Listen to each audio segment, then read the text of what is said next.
Hi there, 6th graders. Ms. Banger here. Substitute, can you please put the video on pause and allow the period 3 and period 5 to read their little message from me for a moment, please? All right, well, thank you. By now, if you're in period 3, you should have your pages that looks like this in front of you already. The substitute should have given it to you already. If she hasn't, please put me on pause. Distribute the packets for the students so that they can continue working on this. Period 3, we already started our portion last class. We're going to continue on, follow through. A good review is not bad to do. Okay? If you feel like you can move on from this, then make sure that you are paying attention quietly and not disturbing the rest of the class. Period 5. You're going to work with me in these pages throughout the book, and then at the end, you will tear out all the pages so that we're not wasting time right now doing all the extra pages. Okay? All right, so first up, sorry for period 5, but I'm not going to get to show you the video today. You'll probably see it in the next class. By the way, keep in mind, all my classes, today's Monday, so Wednesday, you're going to have a test on the material that I'm covering here today. Okay? All right, so flip to page 446.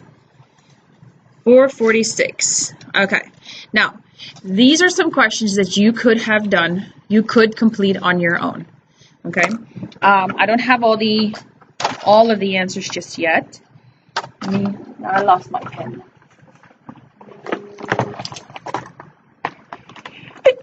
Excuse me.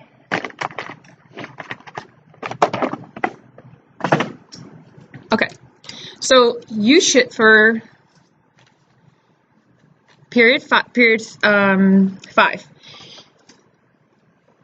Ms. Francois, put me on pause. Allow the kids about 6 minutes to complete this page. Period 3.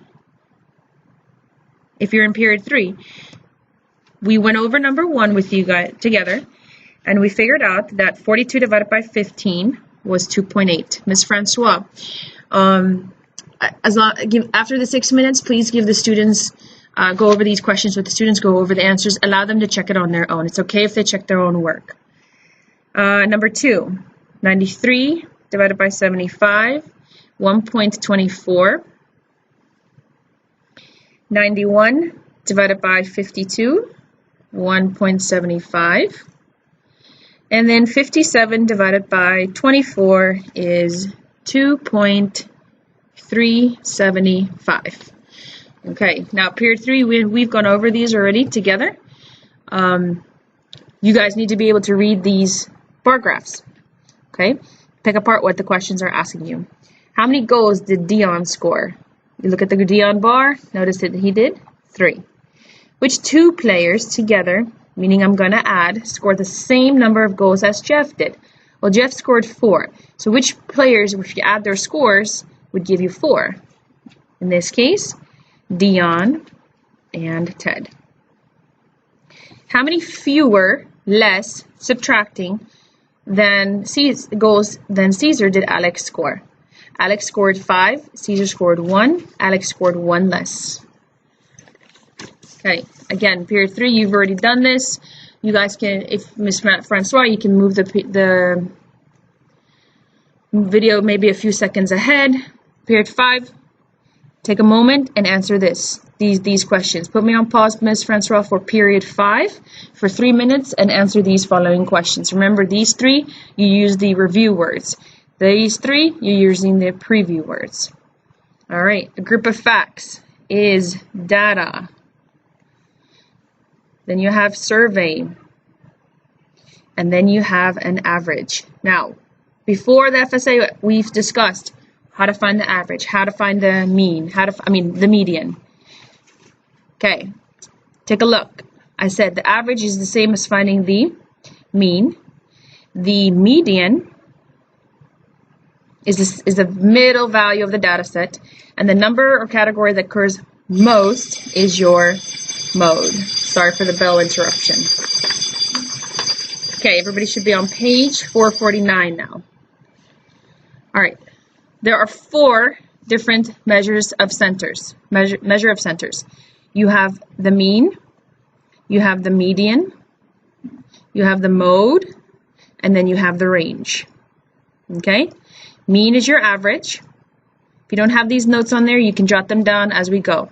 Median is your middle. Mode is the number that occurs the most, and range is the large number subtracted from the smallest number. All right? In the passage you see right here, one set of measure is the mean, finding the average of a data set that is the number of data values divided by the number of data values in the set. Okay, I'm going to skip this portion, period 3. We already covered this piece, but I can use these data points. Now, there are 5 points. Okay, if I want to find the mean, you need to add the data values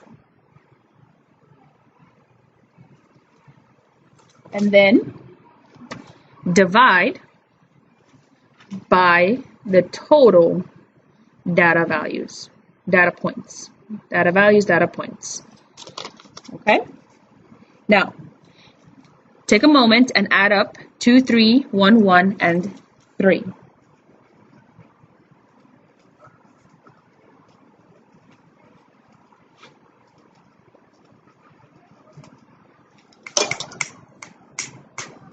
Gabriel.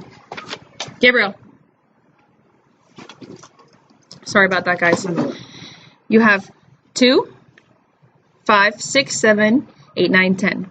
When I added them up, there's 5 points divided by 5, making the mean is equivalent to 2. So the average becomes 2. Flip over to this portion. Finding the median. Finding the median is finding the middle number. Okay? Now, first thing you need to remember is list your numbers. Step 1. List your numbers from least to greatest. From least to greatest, always. Okay? If it's not already given for you in that format, you list them in order from least to greatest. Now notice that they said a coach records these scores. This is the median. So you see how the numbers go from 3 all the way to 10. Okay? Now, to find the median, I've taught you eliminate the numbers from outwards inwards. You'll either end up with one number in the middle like you see here, or sometimes you'll end up with 2. If you do end up with 2, you add the 2 numbers together and divide it by 2. In this case, the median is 7. All right? Now, just for kicks over here, can you see and determine which number occurred the most? From by the looks of this, it looks like there were 3 10s. Guess what that's going to be called? The mode. If you said mode, good for you. Give yourself a tap on the shoulder. Now, find the median of these test scores. They're not in order from least to greatest. But look what they did here. They listed them for you. Eliminate, eliminate. Uh-oh, there's 2. So since there's 2 left over, you add them up. See what they did here. Divide it by 2. The new mean becomes 88.5. I'm sorry, the new median. Now, period 3, again, we did this one together. Period 5, they said here, find the median. Well, list them in order from least to greatest. 1, 2. There's a 4. There's a 5. There's a 6, 7, 8, 7, 8, 9, 2 8s. Oops. Don't rush it, Spander. And then in this case, the median becomes, now, Ms. Francois, for period 5, put me on pause for 2 minutes, no more. Not even 2 minutes, maybe a minute and a half. Put me on pause, allow them to find the median, and then turn me back on. All right, welcome back. By now, you should have found the median. You should have eliminated 1, 12, 2, 9, 4, 8, 5, 8. Uh-oh, there's 2 left. The number in between these 2 is 6.5, so the median becomes 6.5. Now, they want you to be able to compare the mean and the median. All right, for period 3, we started with this piece already. Okay? List your numbers. 200, period 5, follow along with me. Filling in the answers here. Fill in these numbers that you see over here. 275, 250, 750, 350, 310. There are 1, 2, 3, 4, 5, 6, 7 numbers. So I'm going to add my numbers up and divide it by 7. Give them a moment, Ms. Francois, to add the numbers up for period 5. Give them about 3 minutes because these are a few numbers. If your guys want to work ahead, that's fine. Just don't be rude and disrespectful. You should have added and gotten 2355. Then divided, you should have gotten a roughly, remember this sign means about 336.42. It's not an exact answer. Okay? Write the data values in order from least to greatest to find the median. So the first number is going to be 200. Period 3, this is where you start following along to the T again, if you haven't done this already. If you did, you check your work. You have 200, 250, 275, 310, 320, 350, and 750. Eliminate the numbers, outwards in. Eliminate, eliminate. My median is 310. The mean and the median differ by, differ means to subtract. So if I have to subtract roughly 336 minus my median, 310, which gives me $26. Okay, which measure of Sensor better describes the typical monthly earnings for this group of teenagers? The mean or the median? I would say the median. No, the mean, I believe. The typical, which better describes? Both of them describes a typical monthly earning, but which one is closer to this, to the value? I would say it's the mean. The mean. It gives a better average of the typical monthly earnings.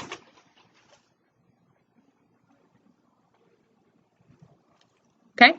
If needed, Ms. Francois, put me on pause. Allow the students to copy down what they see. Don't give them more than 2 minutes. And then move ahead. All right. Now, Ms. Francois, put me on pause and have the students work on the questions 1 through 3 for about 10 minutes. If you see that you need to get it started again before that time, go ahead and do so. Okay? I'm not going to go over this just yet. I'll go over this in class with you. We'll go over those answers. Okay? Also, they can move ahead and work up to questions 1 through 11. So, here's your assignment.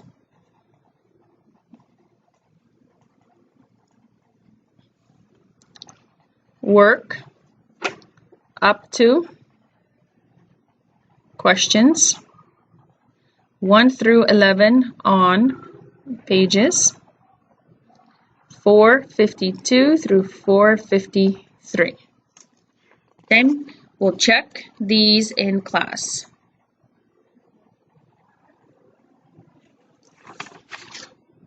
One more thing. Box plots. Now, period 3. This is where you tear out page 463.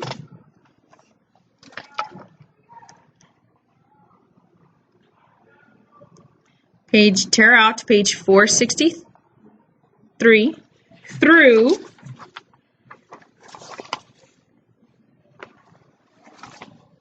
467. Okay, period 5. You're going to tear out pages 446 through 467.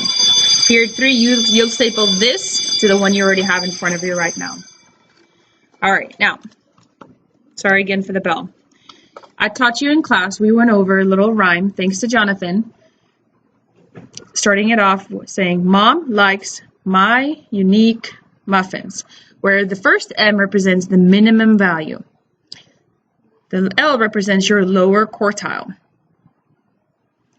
The middle number represents your median. This represents your upper quartile. And this represents the max, the largest number. These 5 points are all you need to be able to create a box plot. Okay? A box plot is a display that shows how the values in a data set are distributed or how they're spread out. Now, to make a box plot, first find the values of the data set. 1, 2, 3, 4, 5. Same thing as what I did over here. Okay? Now, if you take a look at the example given here. The heights of several students are shown. Make a box plot for the data given. Step 1, you want to order the data first from least to greatest every single time, because if you look back to what you need to find here, the median is always the first thing in box plots that you want to look for. So list your data from least to greatest. They took the data from the table from 54 to 65. So if I were to go through my list, Mom likes my unique muffins, my least value is 54. My largest value is 65. So then I eliminate outwards.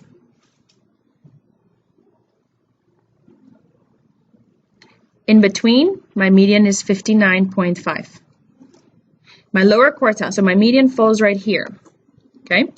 Now that means I need to eliminate this and this, this and this. I have 2 left. What number falls in between here? My lower quartile becomes 57. Over here, eliminate. Number in between here makes my upper quartile 61.5. Now I have the 5 points I need to create a box plot. If the number line isn't drawn for you already, you go ahead and you draw your own number line.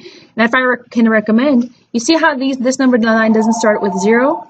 But it starts with 54. Start with the lowest number, your minimum number.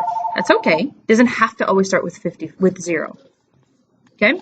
So, minimum, Mom likes my unique muffins. Hello? Yes.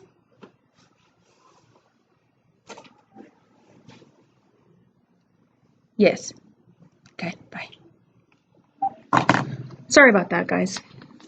Mom likes my unique muffins. So all these 3 points, this shows you that the middle line in this box right here, always represents your median. Okay? Move it on. Let's move on. Let's try the your turn. Take a moment.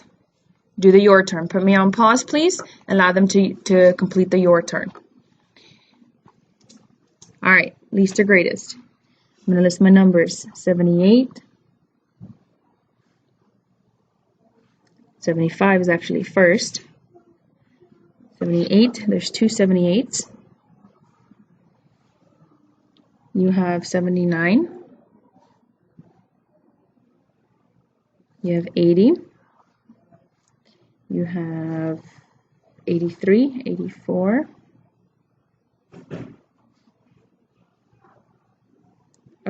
85, 88, 89, 92, 94. 2, 4, 6, 8, 10, 12. 2, 4, 6, 8, 10, 12. Okay. Now, for your minimum, Mom, smallest number is 75. So I can even go over here and put it on the board. These are counting by 2s, making this 76. Right in here in between makes my first M. 75. Likes my unique muffins. My maximum number is 94. Go to your 94, put a dot right above it. Okay, median. Let's count outwards in. 1, 2, 1, 2, 1, 2, 1, 2. 1, 2. Oh, I can't do that one. 1. So I have 83 and 84. in between 83 and 84 is a minimum of 83.5. So 84, 83, right here in the middle. That's my median. Okay? Now, these are going to be used to represent my whiskers. So since my median falls here in between 83 and 84, eliminate outwards in. So I have 2 left. So the number in between here makes it 78.5. 78.5. That's where my box starts. And there's my whisker. Here, 1, 2, 1, 2. In between here is 88.5. So 86, 88.5. And you are finished. Okay? Now, interquartile range. Interquartile range, guys, is literally measuring the range of the box. That's it. That is taking your upper quartile, subtracting your lower quartile. Once you've determined it, especially like over here, your lower quartile was 78.5. My upper quartile was, what was it, 88.5? Okay, my median was 83.5. But that you don't need the median to find the IQR, the upper interquartile range. So, since the interquartile range for group A, you could say that it is 24 minus 20, because 24 minus 20. For group B, it is 26. What is this counting by? 21.5 minus 21.5. Okay, now look at the answer choices you get here. So you see, boom. Which one has a higher interquartile range? That would be group B. And you want to compare them. When you compare box plots, you want to look at the size of the boxes too. If you have a larger box, you most likely are going to have a larger interquartile range. But don't count on that. Count on checking the numbers. Subtract your upper quartile minus your lower quartile. All right. Now, you guys can go ahead and do your turn. I will be checking this with you guys when we come back, right before our test. Okay? Take these pages home, study them, go over it, look at the video again to refer to how to complete these questions. Now, finding the range, real simple. It is the maximum number minus the minimum number. That's the regular range. Here, it was the interquartile range, which is just the box. This is the large number minus the smallest number from the whole set. Okay? Again, though, you want to arrange your data sets from least to greatest. That would be step 1. Always. When it comes to box plots, always do median first, listing them from least to greatest.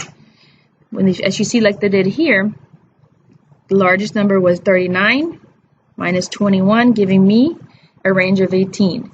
For B, your range became 10.